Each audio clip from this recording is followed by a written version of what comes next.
వినరండి, యేసయ్య ఎవరో తెలిసి కొనరారండి.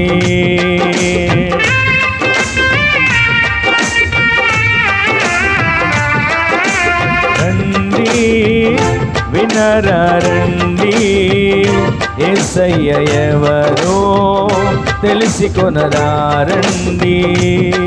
నీ పాప భారం తొలగించేది యేసయ్యేనండి, మోక్షానికి మార్గం చూపించింది యేసయ్యేనండి. నీ పాప భారం తొలగించేది యేసయ్యేనండి, మోక్షానికి మార్గం చూపించేది యేసయ్యేనండి. రండి దీనులకు విందులు చేసే యేసయ్య సుచరిత్ర శీఘ్రమే వినుటకు రారండి. సోదరులారా శీఘ్రమే వినుటకు రారండి.